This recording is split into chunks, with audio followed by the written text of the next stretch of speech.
Beau Berman on right now. Now, Beau, you might have remembered him from his time at WTAE, and currently he is the marketing director and co-founder of Layer Origin, and he's been tweeting all about this GameStop and Robinhood thing, and I thought, given his broadcasting chops and market acumen, he would be a good guy to have on to describe what the hell is happening here. So welcome to the show, Beau Berman. How are you, Beau?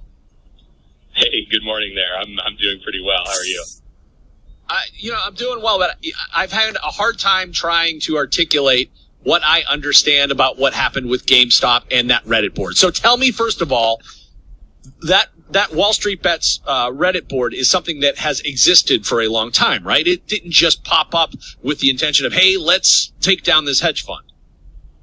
Yeah, no, absolutely. So, I didn't start looking at it till a few days ago, probably on late last week.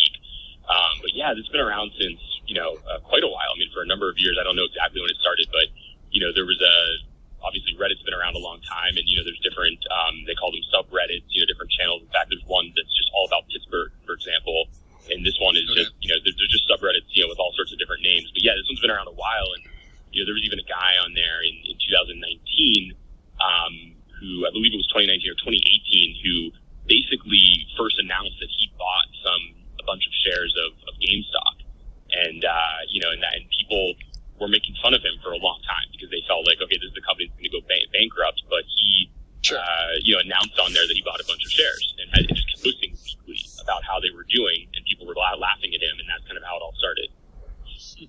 Okay, so at what point did they figure out that the hedge fund had targeted GameStop for imminent collapse and they were going to profit off of that? Like, what's the time frame that this all went down, that they devised a plan to take down the hedge funders who shorted GameStop?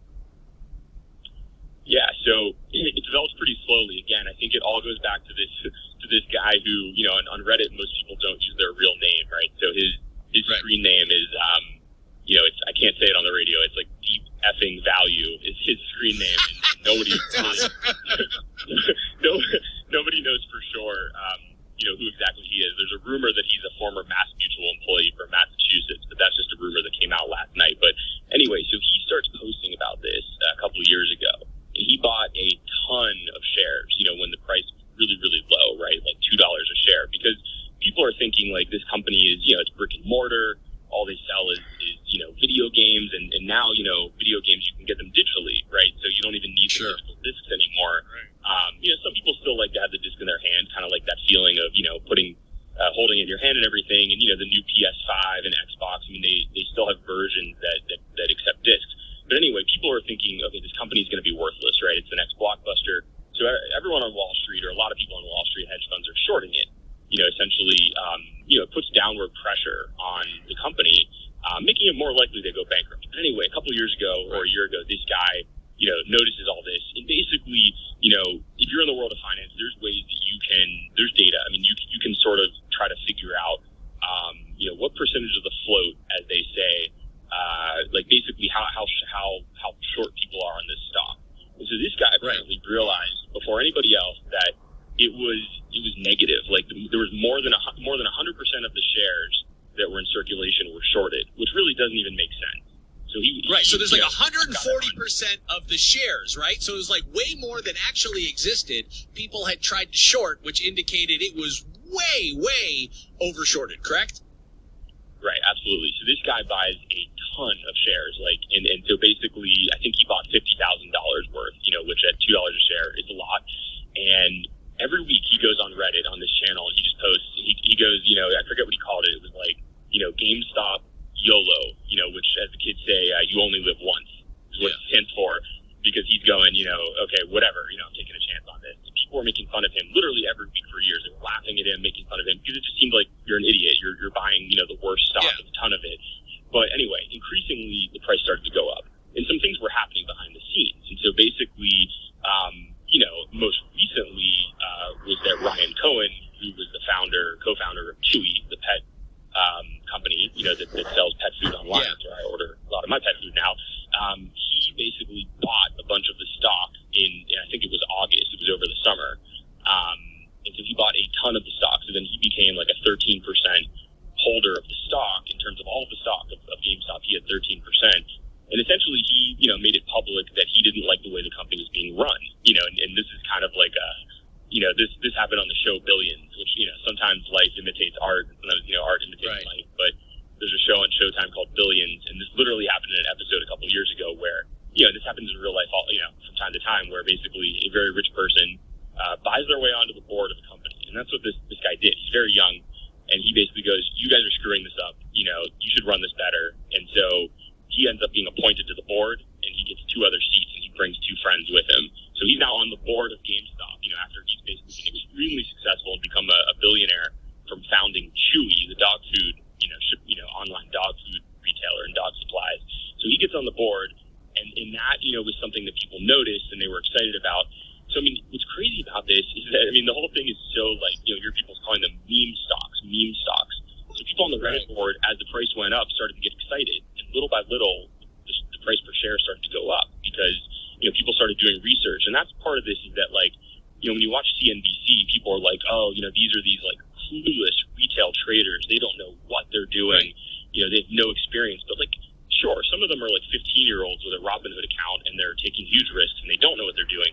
But some of them are actually really smart. And so there is a YouTube account, I think it's called Roaring Kitty, these funny names. And this guy back in, literally the past 5 months has been posting really in-depth analysis about GameStop stock on YouTube under his Roaring Kitty YouTube channel. And I just watched one of these videos last night and how prophetic it was. He's predicting the entire thing. And so he does an analysis of the whole company about how actually they're getting into esports. And they are, they actually have a lot of cash on hand. They're not in debt, really. They can cover all their debts. And, basically the fundamentals of the company were quite strong. But it was just, and then he really, he also pointed out that it was being massively shorted. So again, this just picked up momentum and snowballed. And so all these Redditors then, people who use Reddit, called Redditors, start buying it then because they start to believe. And so suddenly deep effing value is looking like a genius, but only the Redditors notice it. So he's posting so he's posting his screenshots of his account, of his brokerage account, where he's gone from a $50,000 investment, now it's up to $2 million. People are basically going, oh my God, this is a huge opportunity. And they also felt strong about it because they like Brian Cohen and the fundamentals were actually pretty strong. And, they were going to turn the company around, get into esports, sell digital games. They sell more than just games at the stores. They have an email list, I believe, of 65 million people. Well, I'm now in marketing. I used to be a TV reporter. Email lists are huge. If you have those lists, emails, they say, are worth $30 per email because it's so powerful. So this because we're short on time, let me push forward a little bit because we're a little bit short on time. But basically, so this company is more valuable than the hedge funders thought it was going to be, and they're trying to force its bankruptcy. It doesn't happen. The Redditors jump onto this. Now, this seems to have transcended Reddit at some point. It went from that to the internet is doing this, not just the people who are familiar with that particular subreddit. Now, all of a sudden, everybody is trying to buy Elon Musk shares of GameStop. Jumping in. But Robinhood, the place where you could buy and sell free, they don't charge you for it, they end up shutting off transactions yesterday except to sell. You could sell it, but you couldn't buy anymore. So, in an effort to ostensibly try to balance out their position because they were totally screwed and overwhelmed, right? Yeah, so that's where it got crazy. So last week, they started talking about it on CNBC, and then just the masses heard about it. So then everybody and their brother knows about it, and so people started buying it. The price skyrocketed. It went from whatever it was, $30 a share, up to, at one point yesterday it was at $483 a share. It's massively volatile. It's swinging up and down. And yeah, they blocked people. People on Robinhood who are buying this stock were blocked yesterday, and it created a massive change in the market because people could not continue buying it, driving the price up. And there's a lot of, people are furious. They're absolutely furious. It's like David versus Goliath. It's like a populist movement saying that, wait a minute, Wall Street shut this down. There had to be some backdoor dealings, people believe.